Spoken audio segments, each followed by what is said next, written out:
Welcome back, brothers and sisters. I am Braden. This is Langley Outdoors Academy, and thank you for stopping by. All right, guys, in this episode of the Bullet Points, we are going to look at Biden's comments last night.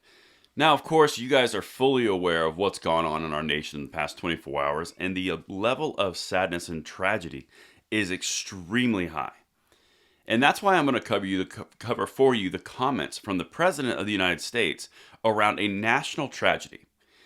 Now, I've got everything linked in the description box below if you want to see the entire clip, but I've got a few of these broken down pieces that are really important to understand where this man's mindset is. What could have been viewed as a unifying speech, as a unifying moment, was anything but. For example, this right here, this first clip I'm going to share with you, is what the speech should have sounded like the entire 7 minutes. It's not what we got, but listen, this is what my expectation of what that should have been. And let me know what you guys think in the comments field. Let's get it. May God bless the loss of innocent life on this sad day. And may the Lord be near the brokenhearted and save those crushed in spirit, because they're going to need a lot of help, and a lot of our prayers. Now that is something that I would expect to be said. That is something that I would expect the entire tone and tenor of a conversation addressing a national tragedy where a nation is openly hurting and hearts are breaking. That's something that is appropriate. That's not weakness. That is aligning with a human element, which is incredibly important. However, when you politicize extreme levels of tragedy, which is something that we see consistently, this is a problem for me. Here are a few of the clips that I'm just going to walk you through what was said and how this was politicized within 15 hours. Check this out. Here's the first one. As a nation, we have to ask, when in God's name are we going to stand up to the gun lobby? When in God's name we do what we all know in our gut needs to be done? So when are we going to do what we all know needs to be done? When are we going to stand up to that gun lobby, the demonization of an individual industry which had nothing to do with anything, but we're going to demonize them anyway? This is just one of 4 clips I'm going to show you, but that's the first one.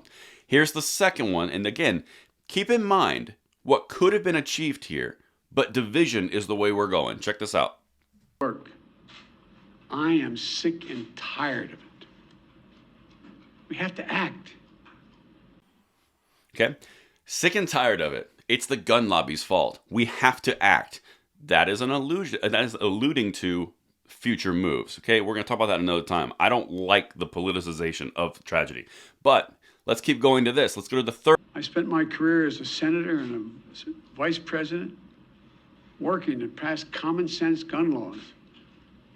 We can and won't prevent every tragedy, but we know they work and have positive impact. When we passed the assault weapons ban, mass shootings went down. When the law expired, mass shootings tripled.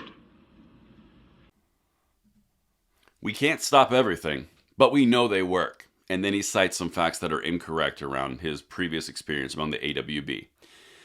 The big thing that is really testing around this and was really trying is, again, the politicization of tragedy to achieve a political ends and a political means. This has the opportunity to unify an entire nation around solving an issue. Now, the end result of that issue, the identification of the issue, that's a different conversation. There's 2 different approaches. But at the core element of human relations, you're talking about something that can be addressed as we all understand what pain is. We all can unify around pain. We can support those that need support. However, when you politicize something, you take out that grieving, that mourning, that solidification that's so important, and you make it all about what you want. And that is really disgusting and gross. Let's keep going. I got 1 more clip, I believe. No, 2 more clips. This is important. The idea that an 18-year-old kid can walk into a gun store and buy 2 assault weapons is just wrong. What in God's name do you need an assault weapon for except to kill someone? Deer aren't running through the forest with Kevlar vests on, for God's sake. I don't get the deer with Kevlar vest thing. He has an attachment to that, but I'm going to get beside the point. If you're 18 years old in the United States, you can go in the army. You can go into a military. You can be deployed overseas to defend this nation and our Constitution. You have every right to vote to impact the direction of our nation. You don't have the right for your Second Amendment. Do you have the right of freedom of speech? At which rights are selected and which ones are not based on the current flavor of the month when you turn 18? Is the age of adulthood going to move to 21 because 18-year-olds now aren't adults? You see, like this, the game that they play with the 18 to the 21 thing. So are you suggesting that we go to 21-year-olds for purchasing? Are you suggesting that 18s aren't adults? What rights can they enjoy at 18? Are they limited citizens until they get to 21? There's so many things here, but it's about the politicization. It's not about the actual words that he's offering. It's around the politicization. And I've got one more. This is a big one because at the end, just listen. And the gun manufacturers have spent 2 decades aggressively marketing assault weapons, which make them the most and largest profit. So this is about profit. Earlier in this clip, and this is about a 7-minute speech, he spent 3.5 of it railing against Americans who support the Second Amendment. He railed against the gun industry and the gun lobby. He went for common sense gun reform.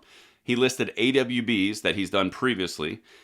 All of this was politicized, in my personal opinion, in a disrespect to the situation that is at hand.